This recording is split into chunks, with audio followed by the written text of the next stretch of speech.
Makcik ni adalah di antara pembunuh bersiri wanita yang terawal di dalam rekod sejarah. Penyeksa yang paling original. Dia adalah perempuan yang paling berbahaya, paling psikopat yang pernah ada di dalam sejarah. Hari ini kita akan mengupas kisah seorang gadis bangsawan yang menggemarkan darah, The Blood Countess. Dia adalah Elizabeth Bathory.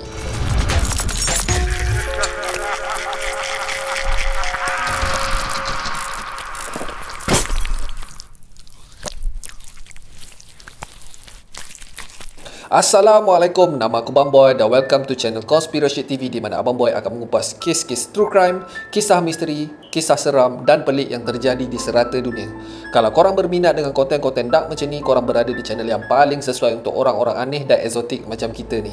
Di akhir video, kalau korang suka dengan konten ni, Abang Boy sangat-sangatlah appreciate kalau korang boleh belanja Abang Boy satu like, dan mungkin juga korang boleh consider untuk subscribe dan tekan bell icon supaya tak terlepas video Abang Boy yang akan datang. Elizabeth Bathory dilahirkan dalam keluarga bangsawan di daerah Hungary pada sekitar tahun 1560. Dia dibesarkan dalam kemewahan dan dilayan seperti anak raja. Akan tetapi Elizabeth ni mengalami masalah kesihatan. Benda ni berpunca daripada parents dia kerana diorang ni daripada susu galuh family yang sama. Pada masa ni, raja-raja dan para bangsawan sangatlah obses dengan memelihara keturunan darah dorang ni. So, dorang ni berkahwin sesama mereka. Pakcik berkahwin dengan anak saudara, sepupu berkahwin dengan sepupu, bapa kahwin dengan anak saudara dan so on lah. So, parents kepada Elizabeth ni adalah sepupu rapat berkahwin dengan sepupu rapat. Atas sebab ni, Elizabeth mengalami masalah sawan yang sangat-sangat teruk. Disebabkan dia dilahirkan dalam keluarga yang mempunyai privilege, dia telah banyak kali menyaksikan hukuman yang dijatuhkan kepada rakyat biasa. Sebagai contoh, ada rekod yang mengatakan Elizabeth ni telah menyaksikan salah seorang pesalah yang dituduh mencuri telah dijahit badan dia dengan seekor kuda.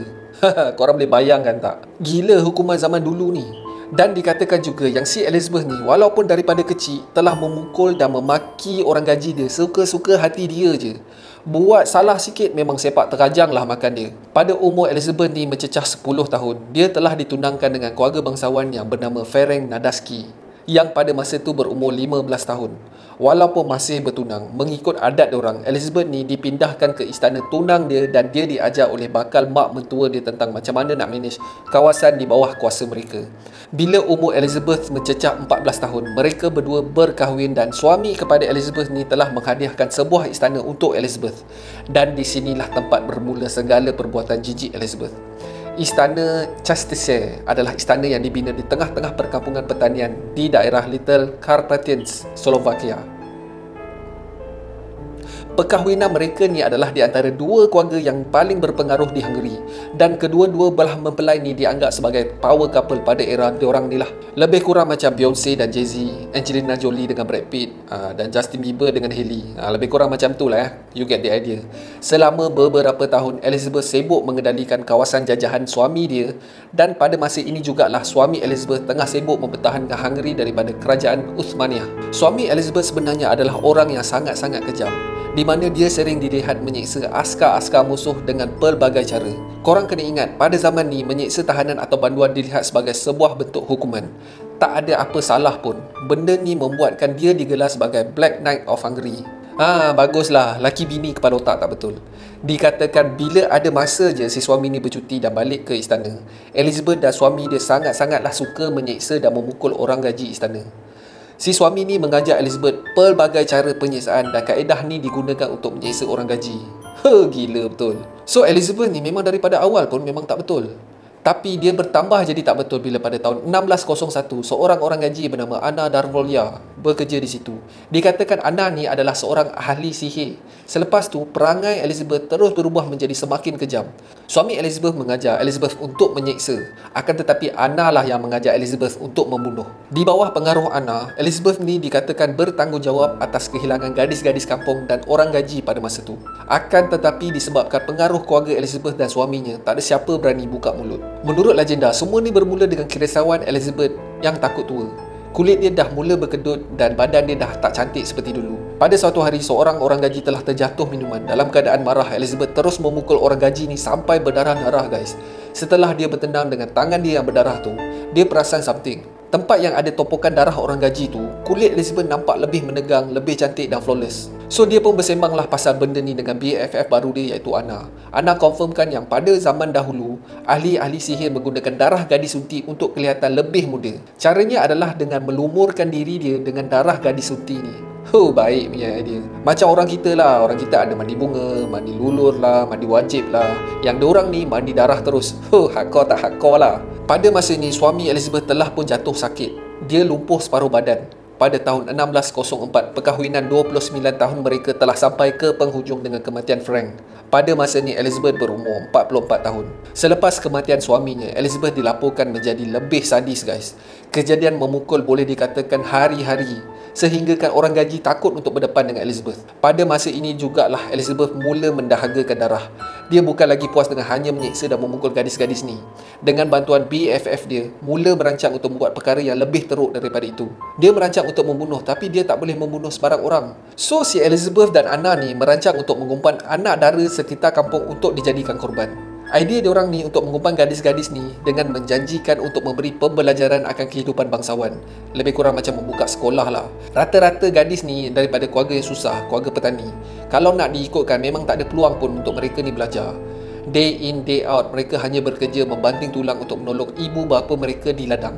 Dan apabila seorang bangsawan tiba-tiba offer untuk mengajar anak diorang tentang matematik, geografi dan pelbagai bahasa, benda ni membuka ruang untuk mereka kepada dunia bangsawan.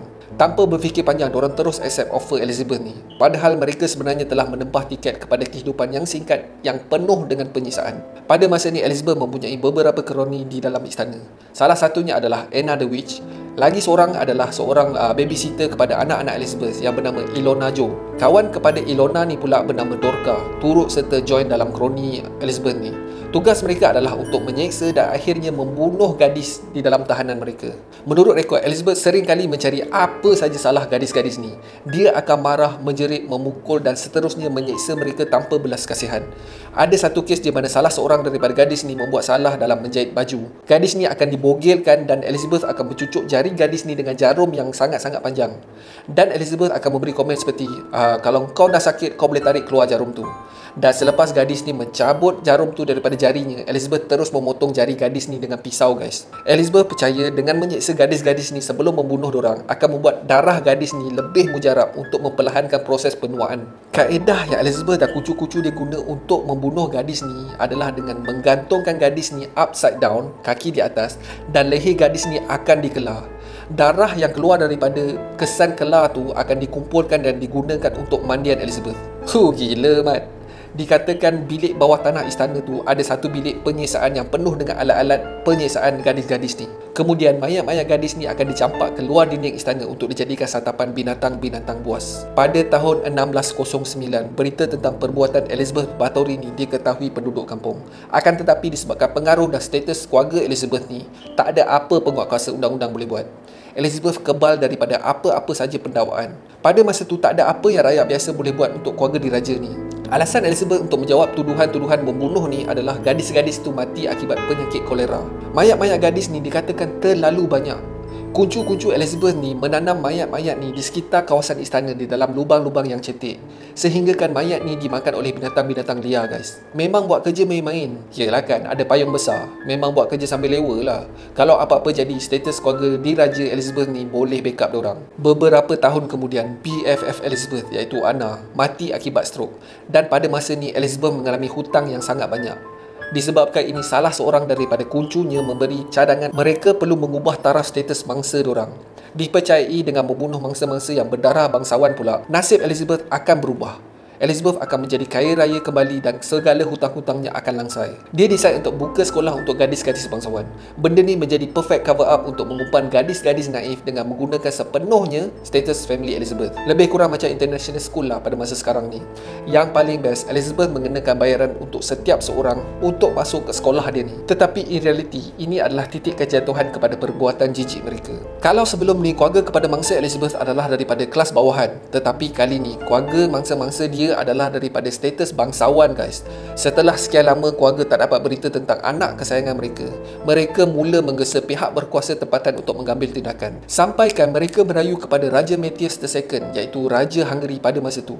Raja decide untuk menyiasat tentang kehilangan gadis-gadis ni dengan mengarahkan penyiasat diraja untuk pergi ke Istana Elizabeth dan menyiasat misteri kehilangan gadis-gadis ni. Habis guys, semua terkantoi. Penyiasat diraja memulakan dengan interview semua orang gaji yang masih bekerja di istana tu. Seorang demi seorang pecah lubang. Mereka bagi tahu tentang layanan kejam yang diberikan oleh Elizabeth dan mereka menjadi saksi kekejaman Elizabeth yang memukul dan menyeksa gadis-gadis ni dengan mata diorang sendiri. Dan boleh dikatakan setiap malam akan kedengaran teriakan gadis-gadis ni daripada bilik bawah tanah. Habis settle guys. Akan tetapi tak ada seorang pun yang mengaku bahawa nampak Elizabeth ni membunuh gadis-gadis ni. Walaupun dengan semua confession ni, akan tetapi ada plot twist dia dekat sini. Penyiasat diraja ni adalah kawan baik kepada mendiang suami Elizabeth ni. Mamat ni telah berjanji kepada suami Elizabeth untuk tengok-tengokkan Elizabeth sekiranya dia meninggal dunia. Walaupun memiliki bukti yang kukuh, tetapi dia teragak-agak untuk mendakwa Elizabeth ni. Lalu dia merancang untuk memanggil Raja Matthias untuk makan malam di istana Elizabeth. Memang cuak makcik ni. Dalam keadaan cuak-cuak tu pun, Elizabeth cuba untuk menjadi tuan rumah yang baik. Acara makan malam tu berjalan dengan lancar. Sampailah masa untuk pencuci mulut. Hanya dengan satu suapan je, raja dan penyiasat ni terus rasa macam nak muntah. Mereka dua convince yang Elizabeth ni cuba meracunkan diorang. Pada malam New Year tahun 1610, penyiasat diraja ni diiringi dengan beberapa pengawal datang ke istana Elizabeth untuk menahan Elizabeth. Apabila mereka memecah masuk istana tu, mereka dapati beberapa mayat gadis bergelimpangan di hallway. Dan dalam beberapa ketika mereka mendengar teriakan seseorang daripada arah bawah tanah. Mereka pun bergegas ke sana dan mendapati kucu-kucu Elizabeth sedang menyeksa beberapa gadis yang di dalam bilik yang penuh dengan darah dan mayat. Elizabeth didapati bersalah membunuh beratus-ratus wanita yang sepatutnya di bawah jagaan dia. Dikatakan Elizabeth dan kucu-kucunya bertanggungjawab membunuh seramai 650 anak gadis guys. Ada yang semuda 10 tahun. Semua kuncu-kuncu Elizabeth ni dijatuhkan hukuman mati. Pada zaman ni korang kena ingat kalau dijatuhkan hukuman mati bermakna dorang bukan mati terus tau. Dorang akan diseksa dulu. Dan cara dorang bunuh pesalah ni pula memang kejamat. Dua daripada kuncu Elizabeth ni dipotong jari dia. Selepas tu mereka dicampak ke dalam unggun api yang besar dan dibakar hidup-hidup guys. Seorang dipancung dan mayat dia dibakar. Dan seorang lagi dipenjara seumur hidup disebabkan dia sebenarnya dipaksa untuk bertindak kejam oleh Elizabeth. Kalau tak, dia akan dipukul dan diseksa juga. Bagi Elizabeth pula, disebabkan status dia sebagai bangsawan, raja menjatuhkan hukuman penjara tanpa bicara. Ini untuk mengelakkan keluarga Bathory dan Nadaski mendapat malu. Elizabeth ditempatkan dalam salah satu penjara yang pada awalnya digunakan untuk menyeksa mangsa dia sendiri. Disitulah dia dikurung sampai akhir hayat dia. Dikatakan ketika paderi mengunjungi beliau, dia kelihatan seperti orang gila dan tak pernah menyesal atas perbuatan kejam dia. Dia tak rasa pun apa yang dibuat tu adalah salah. Gila, korang perasan tak? Bukan sekarang je tau, daripada zaman dulu pun orang perempuan tak pernah salah. Pada 21 Ogos tahun 1614, Elizabeth mengadu kepada pengawal tu yang tangan dia sejuk. Pengawal mengarahkan Elizabeth untuk bertenang dan try to get some sleep. Dia pun tidur. Memang dia tidur terus, tak bangun dah lepas tu. Elizabeth Bathory dikebumikan di gereja di Pekan Chastise. Akan tetapi dendam penduduk sekitar masih lagi membuat-buat. Akhirnya mayat Elizabeth dipindahkan ke tapak perkuburan family Bathory. Akan tetapi setelah beratus-ratus tahun, ada perkara pelik yang berlaku guys. Biasalah, Bobo memang suka plot-plot twist ni. Pada tahun 1995, kubur pembunuh bersiri wanita pertama di dunia ni telah dibuka. Akan tetapi mayat Elizabeth Bathory hilang guys. Dan sampai ke hari ni, keberadaan mayat Elizabeth masih menjadi misteri. Benda ni banyak menimbulkan banyak tanda tanya. Adakah makcik ni sebenarnya hidup kembali disebabkan amalan sihir yang diamalkan sebelum dia mati? Ataupun ada explanation yang lebih logik? Apa korang rasa? Bagi pendapat korang di bawah. So that's it for today guys. Terima kasih sebab tengok video Abang Boy sampai habis. Kalau korang suka dengan video kali ni, Abang Boy sangat-sangat appreciate kalau korang boleh belanja Abang Boy satu like. Dan mungkin juga korang boleh consider untuk subscribe dan tekan bell icon supaya tak terlepas video Abang Boy yang akan datang. Jangan lupa follow TikTok Abang Boy. Di situ Abang Boy ada share video-video fakta pendek yang tak ada dekat dalam channel ni. Apa-apa pun Abang Boy doakan korang diluaskan rezeki dan dipermudahkan segala urusan korang. So akhir kata, be awesome, stay creepy. Assalamualaikum.